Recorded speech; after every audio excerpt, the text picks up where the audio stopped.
දක්ෂයින් අතිදක්ෂයින් කරන 3-4-5 ශ්‍රේණි සඳහා ඉලක්කය ශිෂ්‍යත්ව පාඨමාලාව ආකර්ශනීය ඉගෙනුම් රටාව සමගින් මෙහෙයවීම දිනේෂා ටීචර් රජේ පාසල් ආචාර්ය විද්‍යාපීඨ පුහුණු අයිබෝවන් ආදරණීය දුවේ පුතේ ඔන්න අද ටීචර් අලුත් පාඩමක් අරගෙන ආවා. ඔයාලට මතක ඇති කලින් වීඩියෝ එකේ සමානාර්ථ පද 25ක් ගැන කතා කරා. ඉතින් අද වීඩියෝ එකෙන් කතා කරන්නේ 3-4-5 ශ්‍රේණිවල විෂය නිර්දේශයට අදාළව තියෙන විරුද්ධාර්ථ පද 25. ඉතින් ශිෂ්‍යත්ව විභාගයට මුහුණ දෙන ආදරණීය දුවා දරුවන්ට මේ පාඩම ඉතාමත් වැදගත්. ඉතින් හැමෝම ටීචර්ත් එක්ක එකතු වෙලා මේ විරුද්ධාර්ථ පද 25ම හොඳට මතක තියාගමු. හරි දරුවනේ අපි බලමු මේ විරුද්ධාර්ථ පද මොනවද කියලා. උඩ යට පැමිණීම නොපැමිණීම ප්‍රශ්න පිළිතුරු මහතයි කෙට්ටුයි ගැළපෙන නොගැළපෙන. අපි නැවතත් මේ පහ බලමු. උඩ යට පැමිණීම නොපැමිණීම ප්‍රශ්න පිළිතුරු මහතයි කෙට්ටුයි ගැළපෙන නොගැළපෙන.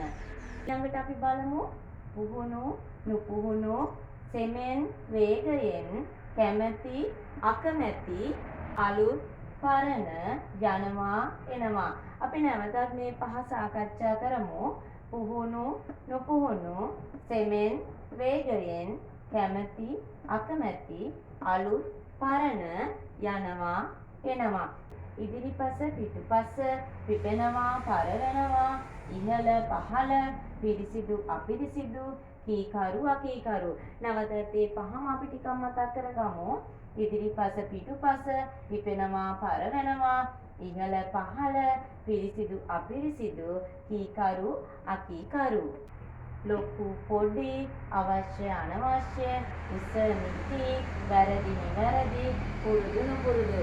නැවතත් මේ පහම බලමු. ලොකු පොඩි අවශ්‍ය අනවශ්‍ය උස නිති වැරදි නිවැරදි පුරුදු නුපුරුදු. යහපත් අයහපත් ආරම්භය අවසානය දිරණ නොදිරණ සුදුසු නුසුදුසු ලස්සන අවලස්සන. යහපත් අයහපත් ආරම්භය අවසානය දිරණ නොදිරණ සුදුසු ලස්සන අවලස්සන. ඉතින් දරුවනේ අපි විරුද්ධාර්ථ පද 25ම අද සාකච්ඡා කරලා ඉවරයි. ඔයගොල්ලන්ට මේ පාඩම් වල PDF ලබා ගන්න ඕනේ නම් WhatsApp group එකට add වෙන්න පුළුවන්. ටීචර් වීඩියෝ එකේ නම්බර් එක දාන්නම්. ඔයගොල්ලෝ group එකට add වෙන්න. එතකොට ඔයගොල්ලන්ට මේ PDF නොමිලේම ලබා ගන්න පුළුවන්. ඉතින් අපි විරුද්ධාර්ථ පද 25ම අද කතා කරා. ඔයගොල්ලන්ට පුළුවන් මේ 25ම හොඳට පාඩම් කරගෙන ශිෂ්‍යත්ව විභාගයට මුහුණ දෙන්න. එහෙනම් ඊළඟට යුගල පද පාඩම ටීචර් ඔයගොල්ලන්ට අරගෙන එනකන් හැමෝටම ආයිබෝවන්.